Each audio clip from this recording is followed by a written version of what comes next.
4 presentations that or workshops, training sessions related to the High Holy Days, which are going to be either on Zoom or live streamed this year, depending on your community. And I'm absolutely delighted to introduce the speaker for our first session, which is on presentation, speaking and delivery. And our speaker this evening is Jo Coburn, who is presenter on Politics Live, the daily political discussion programme on BBC Two. And she has also had 25 years broadcasting experience, and even more important, she's a member of Ealing Liberal Synagogue. I was wondering when the headline would come suddenly.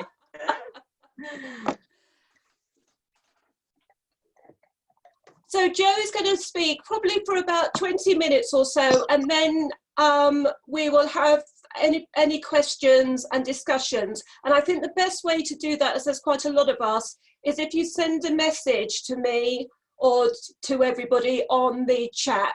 So if something comes up along the way while Jo's speaking and you want to type it in, and then I'll look at them at when she's finished speaking. So over to you, Jo. Miri, thank you very much for that lovely introduction. And I'm sorry you did have a slightly distressing afternoon after we spoke at about 2 o'clock. I'm delighted to help out in any way I can. As you say, I'm a member of Ealing Liberal Synagogue, as well as my day job of being a broadcaster, which I've done for the last 25 years. Who says jobs aren't for life? Now, I've done several of these Zoom seminars since we've been in lockdown and as we are slowly unwinding out of lockdown, and various coaching sessions on presentation and communication. But I have to say, tonight is the first time I've ever done a presentation for people from synagogues, rabbis and lay people involved in delivering religious services. So welcome to you all. A little bit different for me too. And actually I've just noticed that I've got a few hairs out of place as I'm about to talk to you about how one should look when one is on screen. Now, many of you will now be familiar with Zoom. Some of you might not, but I should think most of you are. You will have done it through work or with conversations with your family, whatever, quizzes even on a Saturday evening or Sunday evening with friends and family, after Shabbat, of course.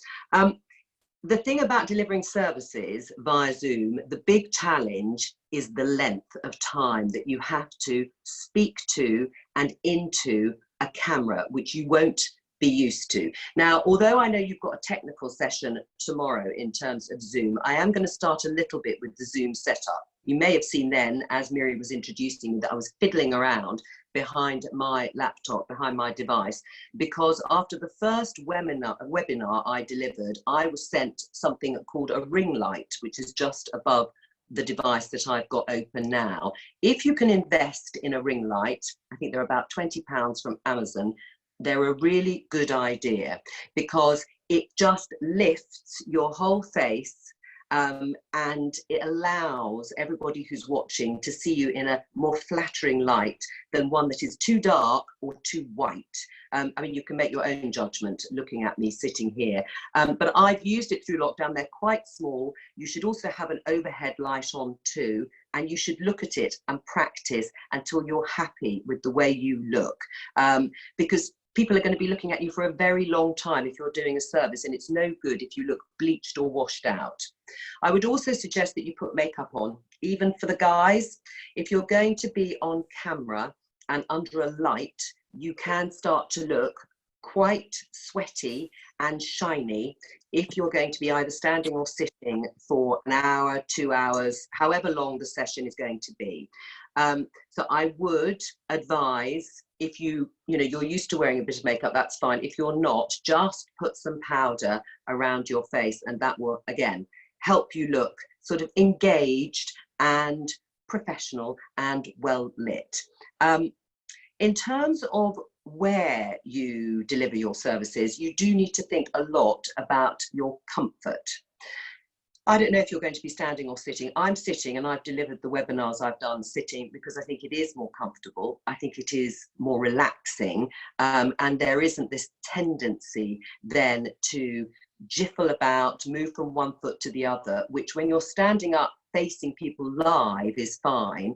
when you are delivering on screen, it's a bit more distracting. And that is the thing you want to minimize most of all when you deliver something via Zoom or on screen, as I am.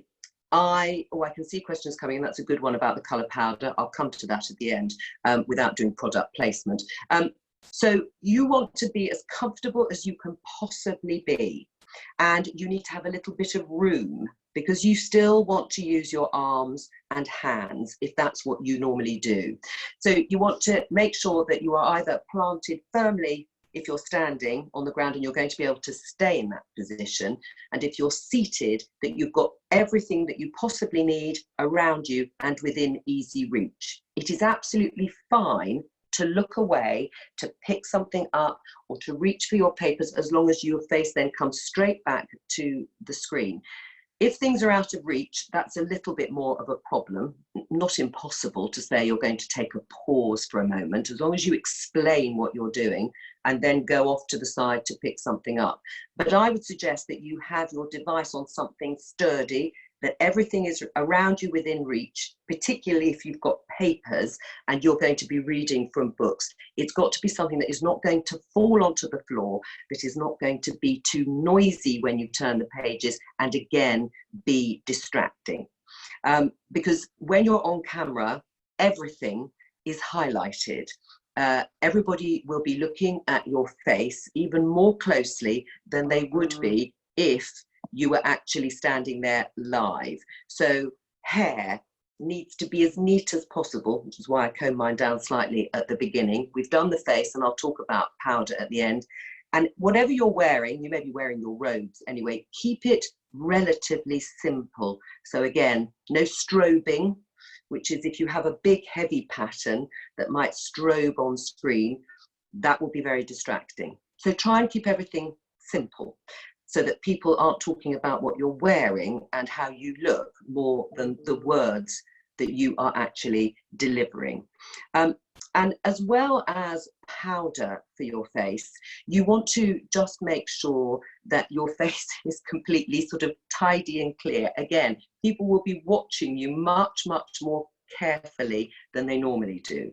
So you've positioned your equipment in the right position. And one of the other things, apart from having a ring light to deal with the lighting, you want to make sure that you are not so high up in the screen. In fact, I could do with being just a tiny bit higher up. But if you're too high, it looks as if you're looking down on people, and it looks a bit condescending. It depends what you're going for. But if you want to have something where you feel you're at a level, try and make sure that you're looking into the screen at a level and not down on the people who are watching and listening to you. When it comes to the presentation itself, it's all about engaging with the camera, looking directly at the camera. And people who are used to presenting to a live audience are probably used to looking around from side to side, because you're trying to catch the eyes of people so that you are presenting to everybody. It's completely different on camera. You are delivering it, as we say in the trade, straight down the barrel.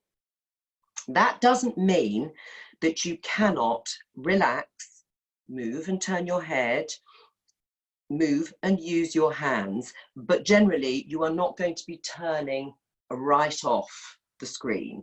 But don't sit there with your shoulders up, rigid either, because you just won't be able to do it for the whole length of time of your service. So in every other sense, you will do what you normally do when you are giving a service or talking to people or standing at the lectern. Smile, relax, try and bring everybody in, but without sort of staring. So remember, you can blink, you must breathe all the way throughout. And as I said, it's perfectly fine to be looking down, as you will be if you're reading, and looking back up.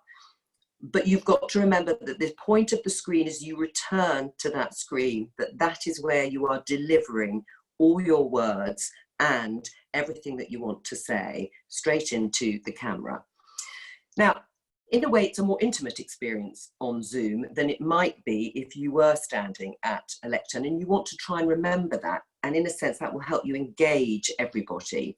And I know it's a bit strange because you're used to seeing people's reaction and you're used to seeing people. I can't see anyone now except for myself.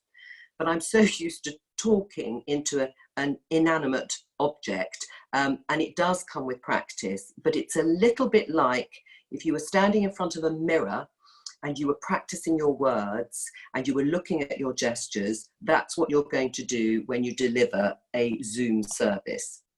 Now, at the start, a little bit like Miri did and the discussion we had, you want to explain to everyone what's going to happen, how it's going to happen, check everyone can hear, but don't do it repeatedly. It's very annoying, that sort of, can you hear me? Can you hear me? Can you hear me?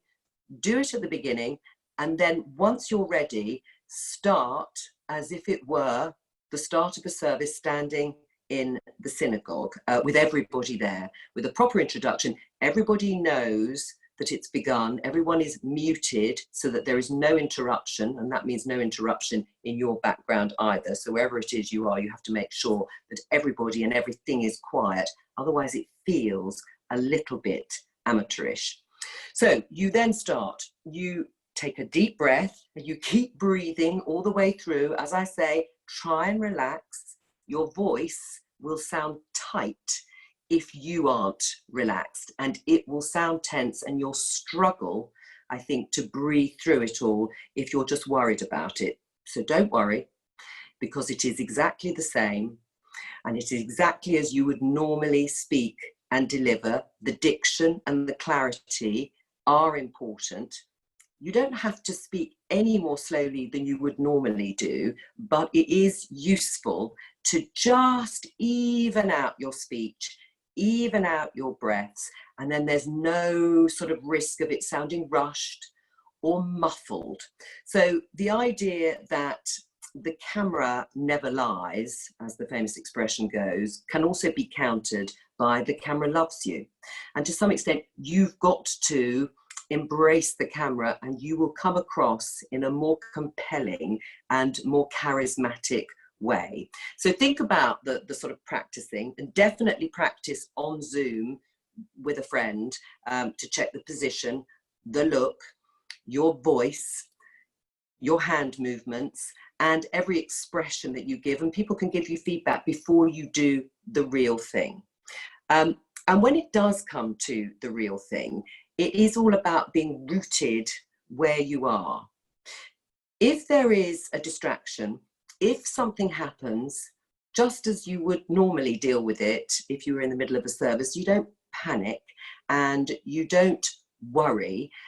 You just have to deal with it, even if you are turning off to the side, or you have to even walk away. You explain that you're going to pause just for a moment, but don't get flustered and don't lose the atmosphere or the momentum of the delivery of your service. You might want to warn people that there could be some technical problems right at the very beginning before you start. I don't know if there's going to be any interaction with any of the congregants or exactly what you're going to be doing, but again, you'd want to explain that at the beginning and make sure that when you do your technical session that you have worked through all of those issues. If it's questions at the end or people wanting to say things in between, you have to accept and set out the rules, I think, right from the start. So you're not having to ad-lib too much once you're into the service, because you're concentrating so much on trying to deliver something that is going to be appealing via your Zoom screen. Now, when it comes to the voice, just as I've done then, if you feel that you are slightly running out of breath, pause and take that glass of water. The fact that they can see you doing it so closely on screen doesn't matter. It's much, much more important that your voice doesn't end up sounding tight or squeaky or in any way constricted, because I think it makes you much more nervous when you are trying to speak or sing, maybe in your case. So I would, if you have a slightly sore throat, for example, I think you're going to have to need to lubricate your voice as much as possible, because you will find that you're more nervous doing this for the first time, and only when it is the first time, than you are normally when you're standing up at the lectern.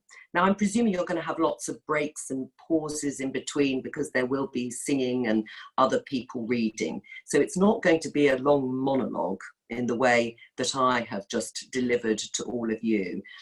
But the voice, I think, is absolutely critically important. The look is too, but the voice is particularly so. And everybody will be listening very closely. I'm sure they do in every service that is delivered to, but they will be listening very, very closely to what you say. So if you feel you need lots of papers, not just for the bits that you are reading, have them.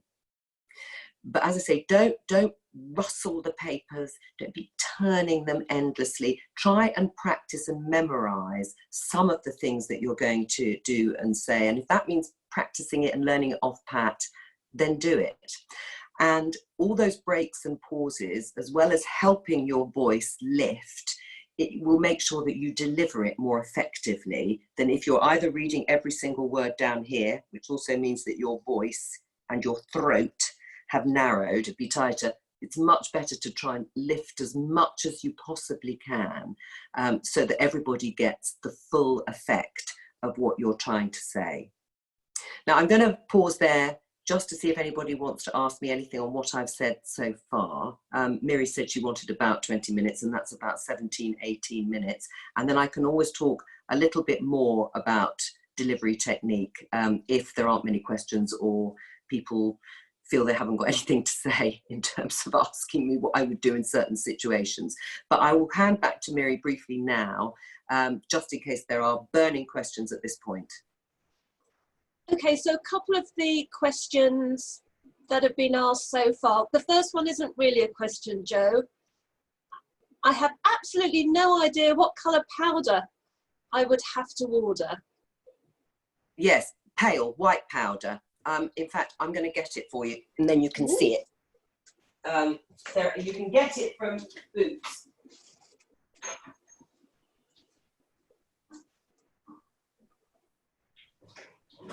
So, powder here is this. Oh, hang on, with my light. Can you see the colour? It is pale, like that. So it's a sort of light brown, beigey powder. Big brush, and put it all over your face, and it will stop, because you can see I'm already quite shiny and a little bit red.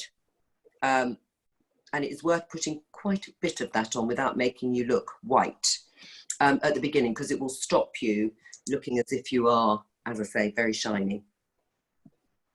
I'm just going to add my own question there, Joe. Yeah. So I'm very, very pale. I've been bronzing for about a month now to try and because I really notice on Zoom just how pale I am. So I think, Miri, a ring light would be great for you. I think I've seen. Is this a ring light? Can you show me? Can you see that? No, wait a minute. Let me have a look at yours. Yes. So where do I put it? So you want to put it in front of you.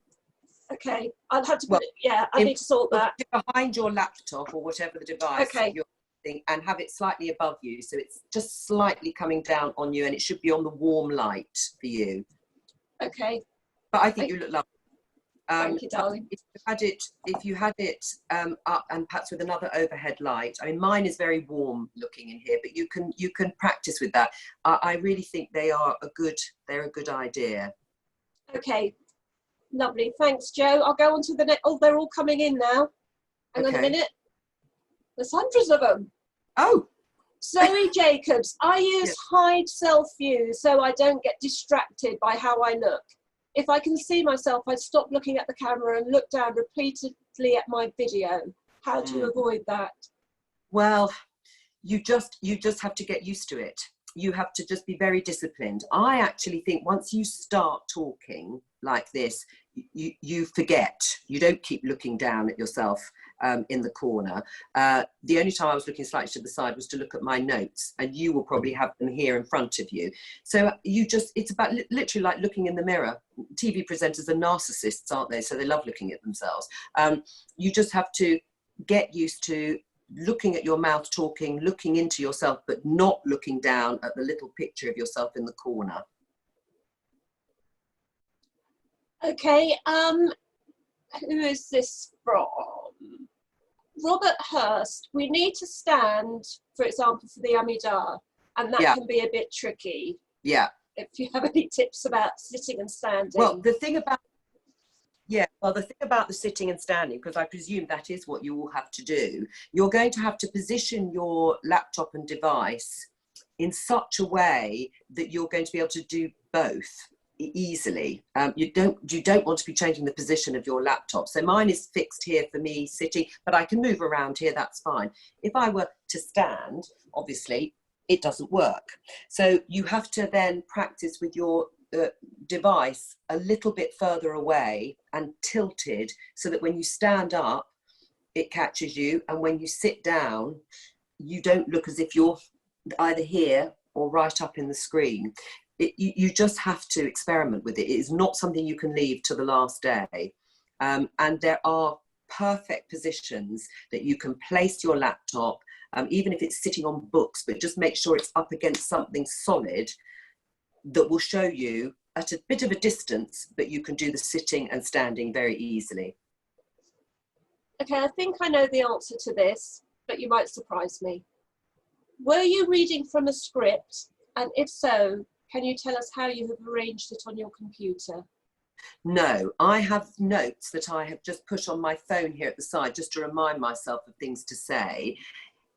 In your case, but it was to the side, so my phone was literally to my right of screen, but I only need a few notes. It just depends what you want, or you feel you need. If you're reading a speech, if you're reading your sermon, for example, I would suggest, because people are expecting you to read, so I would suggest you have it here and you're looking up and like that. And I presume that's how you're going to have any of the books that you're going to be reading from. If you want to read the sermon more because you don't feel confident looking up and down without losing your way, then I would suggest you do have it on another device just to the side of your screen. I mean, people can tell me if you can't see the device, and it doesn't matter if your eyes slightly look over to the right and they come back, as long as you're not darting your eyes every 5 seconds, as if you're sort of watching a tennis match. So if you felt more comfortable, you could have your phone or another device just to the right of the screen with some notes here. Otherwise, I would suggest you, if you're comfortable, you look up and you look down on your notes here, as long as you think you're not going to get lost. Okay, another question about background. What can you tell us about optimizing the background behind us as well as the general lighting? So optimizing it, I mean, in your case, you probably don't want to have anything, again, distracting in your background. I mean, I have the sort of living room area behind there, which I always think is fairly benign. There's nothing that interesting to look at, but it's quite a pleasant background. I think that's a pretty good way of doing it. If you have anything behind you, make sure it's not coming, a bit like that picture, out of your head. So you don't want flowers coming out of your head if they're behind you, or something that looks like it's literally sprouting out behind you. And in that case, I would have a fairly plain background. But if you have a harsh white background, it looks a little bit like you're in a cell. So it's all about trying to soften it a little bit, and yet trying to keep it neutral so it's not distracting. Thank you. Ram Samuel has asked, are there ways we can think about how we can be more accessible in general? For example, making sure we have breaks, having some way of providing subtitles or a sign language interpreter. Any ideas about Zoom accessibility? No, not really. It might be something you want to do with your technical presentation tomorrow, I think. I mean, accessibility, you can use, as I say, you can use this sort of interaction fairly well. And obviously the screens can change if different people are reading in your services. That can all be set up. pretty well beforehand. In terms of having other people, so if you were having someone doing signing throughout the service, you would have to have your screen set up so that they could see you and the person signing all the way through. I'm sure they can do all of that, because I mean, people have had to do all sorts of things on Zoom. But again, that would be something technically that you'd want to set up, and you'd need to see the screen and see what it looks like. Okay, I'm just having a look. A lot of the questions that I think we've covered, mainly to do with different ways of reading and looking at the camera. I mean, the main thing to think about the camera or the screen is that you really do have to engage with it. So there's no point looking shy, shifty, or somehow managing to get around the fact that you have got to look at yourself and you have got to look in the screen, and you need to do it comfortably and confidently. Otherwise, I think it's a bit off-putting. And people will get the impression that you're not very comfortable with it as a medium, which you may not be, but you've got to try and get used to it. And in every other sense, you can do what you normally do. It's just about doing it to a screen or to a mirror or however you do it, to a wall, without looking as if you are flustered by it. Okay, quite a lot of the questions that are coming in are going to be covered tomorrow night. So things like on Wednesday, about things like singing in unison and sharing material. So that's going to be covered on Wednesday. So if tonight we can focus questions around presentation and delivery and camera. Yeah, because all of those things are technical things, and they are important in order for you to be able to deliver confidently and use your voice effectively and deliver a service that is going to be almost as good as if you were doing it live. All the technical things have to be in place, and everyone has to feel confident about them. So whether it is, you know, screens changing because somebody else is going to present something or sing something, or people singing together, they are very much, I think, the technical side of things. But all of the stuff that I've talked about will apply in terms of everyone feeling comfortable, in terms of the look being sort of streamlined and uniform. Again, I think if everybody has a screen behind them, if you're going to have lots of different screens, it might be a good idea to have something very similar and blank behind you, because otherwise there's going to be this sort of dramatic change in scene. So that may be just easier to do rather than having your own individual backgrounds. But once you've ironed out all those technical issues, then all of the presentational style will shine through much more effectively, and everybody should be thinking about the same sorts of things. Okay, Jonathan has asked, can you clarify, are you saying look at yourself in the middle of the screen or at the camera? I thought you said at the camera. Am I right? Yeah, well, I tend to look straight into the screen. People can decide, they can tell me whether they prefer this, which is me looking straight into the screen, or me looking into the camera, which it is you prefer and which you think your congregants will prefer. I think it's easier to look at yourself because I think it's something to look at. It's harder to look down the camera, which is what I do at work every day, because you're just looking at that little spot. So you have to decide, but people may think this looks better, and then you are looking at a much smaller space. All the same things apply. You can do everything that you would normally do, but you are focusing very much in on that spot rather than looking at your big screen, as long as you don't look at the little one in the corner. Okay. Some of the questions that are coming in, we have actually covered about whether it's better to read on screen or on paper, and also views on background and dress.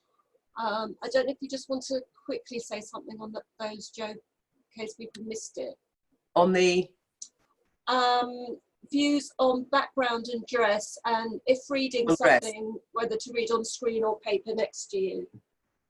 Well, again, I think it's personal preference, but whatever it is you do, you have to be comfortable with it. So if you are going to read off a paper or screen, you are going to look very much like this.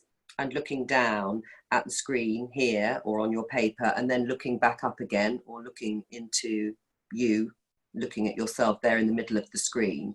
And once you've decided what you're going to do, you need to stick with it. So you just need to be consistent. It doesn't matter too much whether you decide to do this much more or decide to look to the side slightly. If you are going to look to the side, I suggest you have it quite close to where you're going to be looking. So either if you're looking into the center of the screen here, then you can look slightly to the side into the phone and read off there. If you're looking into your camera, I suggest you have something very closely here to the side, so you're only looking a little way from the camera. Whatever it is you do, do it all the way through. Don't change it, and don't have your eyes darting every 5 seconds from one side to the other. I would suggest it's better to look down because it's more natural, and look up if you're going to be reading something, would be my preference. Okay, we've just had a question come in. Question mark about virtual backgrounds and green screens. Yeah, yes. Again, it's taste, isn't it? I don't like virtual backgrounds myself. I would rather have, I mean, I'm trying to visualize where everyone's going to be in terms of doing these services. I think most of us will be at home. But I would go for it. Right. If you are going to be at home, I would keep your background pared back. In terms of a green screen, yeah, you could if you wanted to, but I think it's absolutely fine because people know you're at home and people will expect there to be something that might say that you're at home. It doesn't have to look so professional as if you're in a TV studio, because I think you are trying to engage people and trying to make them feel part of what's going on. So I think a normal plain background in your own home is fine, as long as everything else fits, as long as you can be comfortable where you're seated or standing, and as long as there's room for you to have everything in front of you. So if you don't feel you've got a room like that, then a green screen might be worthwhile because you can set it up wherever.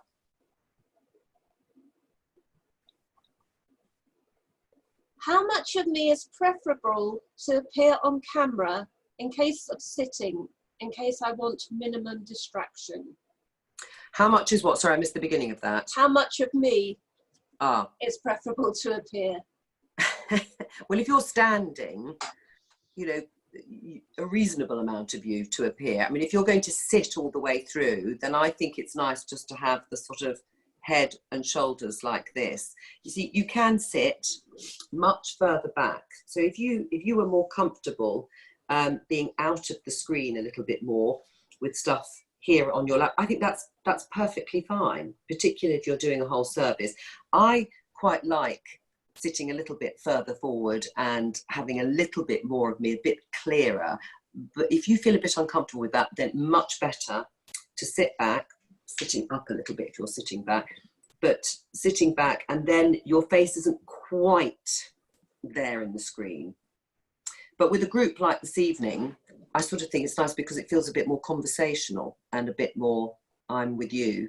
If you're doing a service, you may want to step back a little bit more and still have your head and shoulders, but you're sitting back and you're not quite front of screen. Okay. So we're getting quite a lot of comments about backgrounds. Robert Hurst has said, which is nice, some of us use our shawl background, which feels nice. Yeah, I think that is nice. Yeah. I think that would be nice. And some people have said about, you know, when your head sort of floats in the virtual backgrounds and you get kind of swallowed up. You do. By it.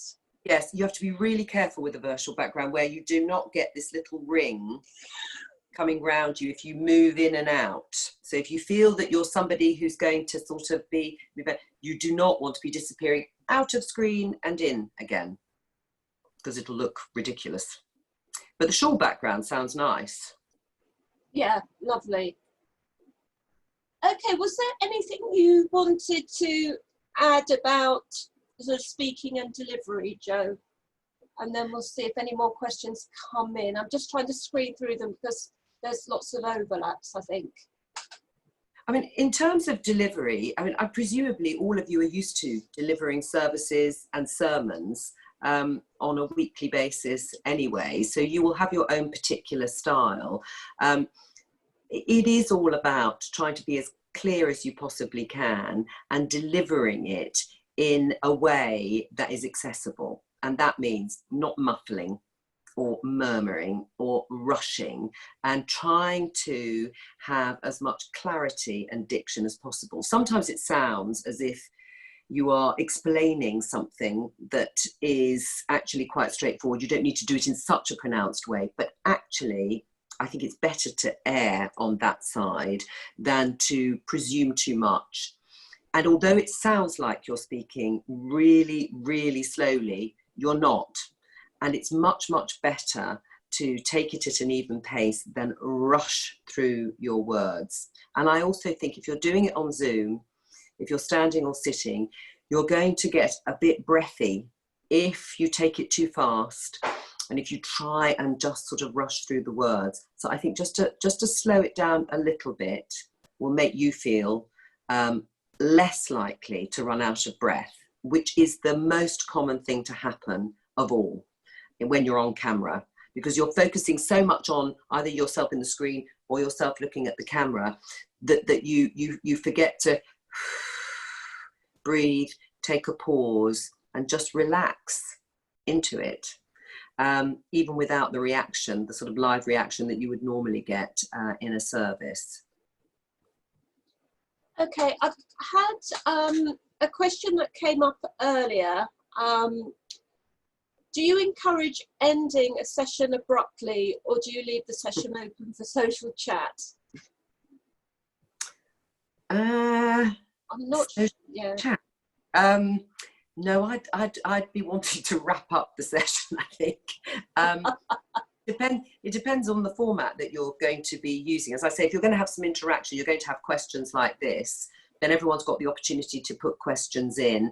If you want to start allowing other people to come in, I think it can get very messy. So I would be all in favour of, you have to do it abruptly, but you do want to sort of wrap it up, say that you're wrapping it up and summarise and whatever it is you've got to do, sort of talk about the next day. I've just seen someone put breakout rooms. I mean, these are all technical things that you again will set up. Breakout rooms are great as long as they're done properly for sessions. But, you know, I very much have been speaking in this session about you delivering a service or a sermon.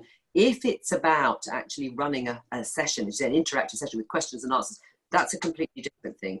And once it's set up technically, you do what you would normally do. And everybody should be allowed to come in and say something without talking over each other. The worst thing is this endless talking and stopping and starting and stopping. Much better to allow people to finish their sentence, as long as they're not going on too long, and then the next person can come in. Okay, I've also had some questions about, which I'm not sure is one for you actually, Jo, about is there a time limit for a service? I mean, I would say that we've been sort of having discussions and are saying about 1 hour, 15 minutes maximum for a service, just because it can be very tiring to be on Zoom for much longer. And certainly over the High Holy Days, there are discussions about having things that you can listen to rather than being on Zoom all of the time. I think so. I think it'd be exhausting to do much longer than that. I mean, the longest webinar that I've done where I have spoken continually without stopping, so tonight was about 17 minutes, but I did 35 minutes last Friday, and that was exhausting. And admittedly, you wouldn't necessarily be doing that, but that's 35 minutes of a fairly structured presentation, 20 minutes this evening, an hour and 15 for a whole service, I would say definitely enough. And, you know, you will have other things going on in between, but if you're doing the lion's share, then yes. I think also for people watching, because it's not just about concentration, the temptation is for people to go off and make a cup of tea, and maybe that's fine. But if you want people to be, well, they won't be making a cup of tea, of course, on Yom Kippur, but if you want people to be focused and actually listening and watching, if you make it too long, I think the temptation will be to just nip off. Thanks. I've had a couple of questions about music. Now, I think music is going to be covered specifically next week in the session about high points of the High Holy Day service. But a couple of people have asked, I'm not quite sure what the question is, but what about vocal soloists and cantors introducing musical instruments? So I don't know if you can give us any advice, Joe, in terms of the presentation side more than the technical side. Well, and as I say, we will be looking at music more specifically next week. Well, yeah, and you definitely want music, and it'll help bring it alive. I mean, if people have instruments, I don't have one to hand, again, I would urge them to have practiced on Zoom so that when they are holding up, if this is what they're going to be doing, if they're holding up their instrument or they're blowing the shofar or whatever it is, that you get all of them in the screen, blowing the shofar, for example, but any other instrument, and that they are close enough that everyone is getting the full sound. So presentationally, you just want to, again, have practiced how you're going to stand, how you're going to sit, how you're going to introduce the instrument, and what it will look like when you actually play it, so that you're not sort of half off here or the instrument's down here. So everybody needs to go through the same sort of rules and practice that you would if you're guiding and leading the service in order to get the full impact of it. Okay, just seeing if there's any other additional questions. Some of you have said that where you have a community where you've got lots of service leaders, I don't think that changes the time that people can kind of hold attention during the service. I think whether it's led by one person or several, I think 1 hour, 15 minutes, hour and a half tops.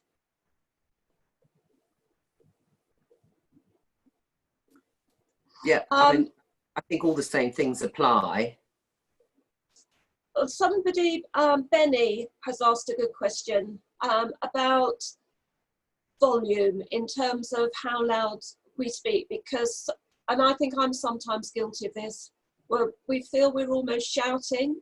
Yes, because we kind of think, I tried to reach you in Ealing, that you can hear me there. No, you absolutely don't need to do that. In fact, well done, Benny, because that was one of the things I forgot to say in the introduction. You don't need to shout. You don't need to project in quite the same way that you would if you were standing up at a lectern, even if the microphones are quite good there. As I say, you're trying to create a slightly more intimate experience. And as long as your voice is clear and at a relative level, you don't need to be raising it at this sort of level as if you were delivering, you know, something from the top of the mount. It's more about trying to remember you're speaking to one person more than speaking to hundreds of people in terms of sound and volume, because they'll hear you, they'll all hear you. And I think also it will help in terms of delivering your voice in a way that's not going to make you run out of breath or shout so much that your voice might get sore or dry, because you don't have to do that on Zoom. This will probably be covered a little bit more on Wednesday, but a couple of people have asked, particularly for those who are singing,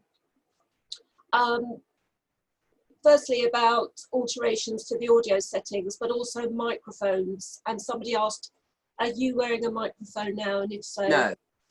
So it's just your computer microphone. Yeah, I don't know what it sounds like at your end. And sounds great. And whether it's clear enough, but that's what I mean. And I'm not shouting. I have got a loud voice, naturally, it's true. And if your voice is quiet, you might want to adjust the settings. I mean, if you tend to speak a little bit like this, so you've got a much lower volume voice, then you might need to, I mean, I think most people who are giving services and sermons do naturally sort of project a little bit, but I haven't got a microphone on, and I don't think you necessarily need one. You might for the musical instruments, if there were a group, they might need lapel mics or they might need a mic here.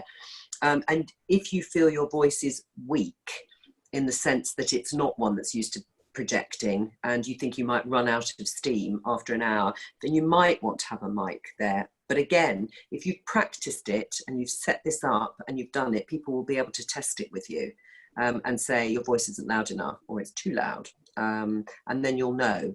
The only thing I would say about your voice is you do have to keep it going. So if you start at the beginning like this and then you are running and getting quieter and quieter, then people won't be able to hear you. So don't start more forcefully and louder than you think you can carry it all the way through, which is why I think talking in a slightly more conversational way might help.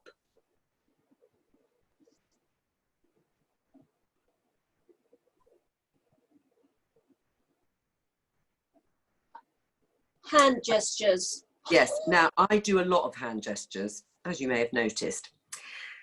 But I feel comfortable with hand gestures. I like them. I like them for emphasis, and they help me sort of think through what I'm about to say, and I think they are part of my performance. And it is a performance. So it gives you emphasis and it helps with your sort of intonation and the way you break up passages. But clearly, doing this all the time is going to be very annoying, and maybe some of my hand gestures have been too much. If you feel that you are very prone to it, you're going to have to keep your hands low and keep them there. If you feel it is something that you need, I don't think they're a problem, and I think they're quite nice because I think it sounds like you are talking to someone personally.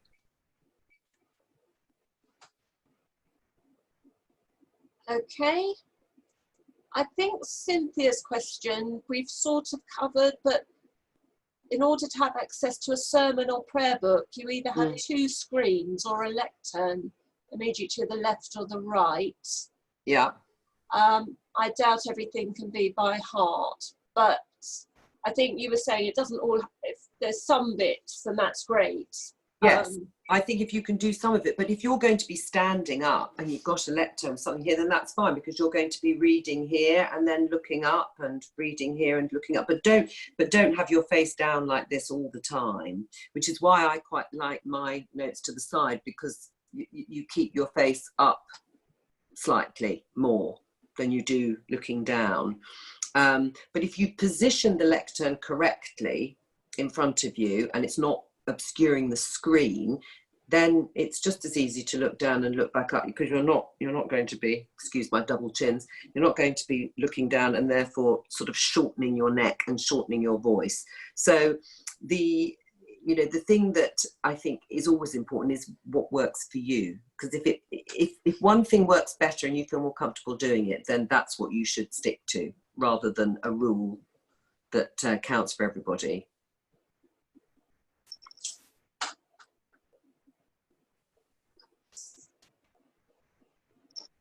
Okay, a couple of comments really, needing to watch for shadows, which can be a bit... Because I can see here my shadow. You can see the shadows here, so you do have to be careful of shadows, and it's partly because I haven't put the overhead light on as well. Let me just put it on.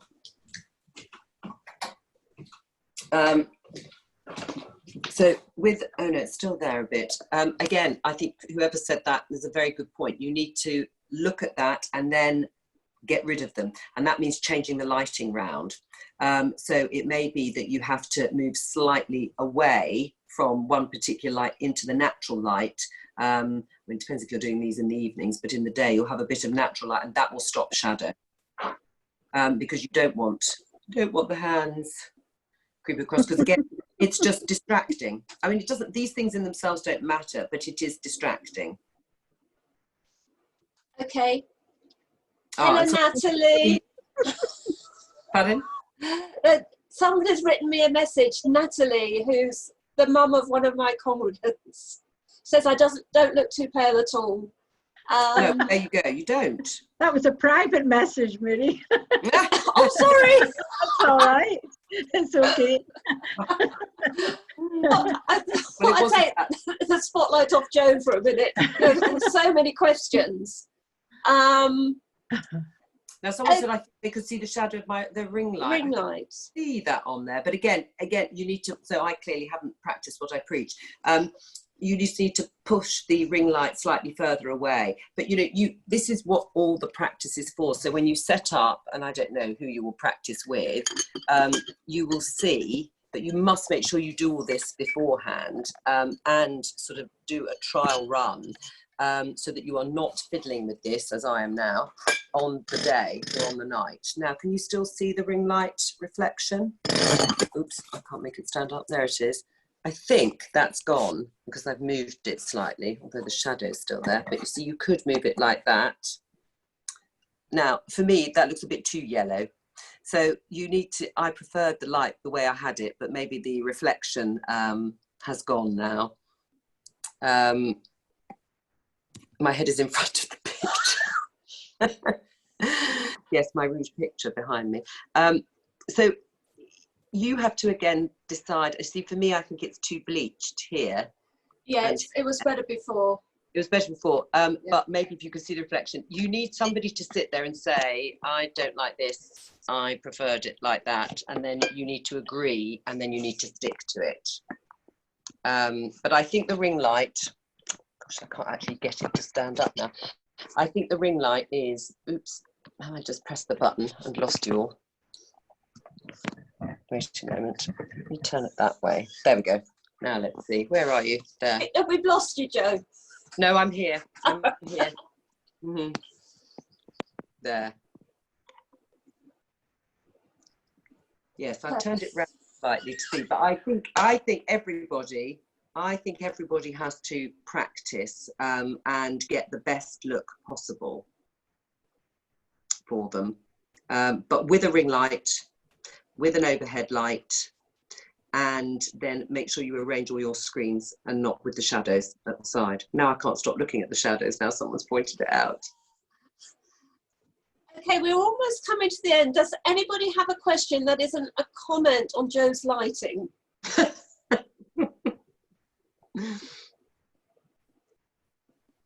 What is with glasses? Ah, yes. Are we talking reading glasses or drinking glasses? No, I think reading glasses rather than drinking glasses. Drinking glasses are fine. Mine's actually down there, but you could have it here. With reading glasses, you just have to be careful that they're the reflection, because if you've got glasses that reflect, that will that will sort of provide a funny line on screen. So most reading glasses, I think, shouldn't reflect back into the screen. But again, you want to check that. But I don't know if people keep taking them on and off and on and off.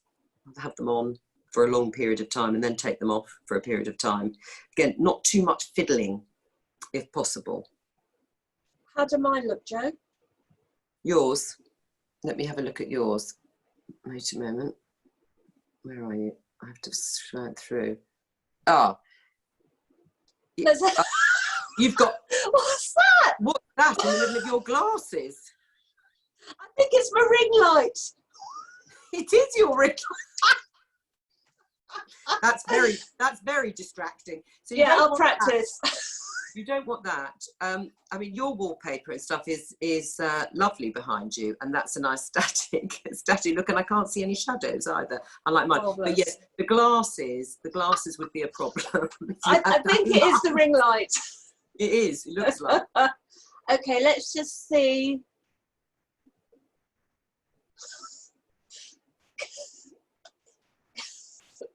Can Joe please demonstrate standing up with a book and sitting down the best way? Well, I'll try, but you'll have to give me a minute because I have done it all very much for sitting down. So let me just take this. So if I were to put it up on here. Oh Lord, have I lost it again? No, I'm back. Right. Let me just have a look. I'm going to put it on a lower screen here.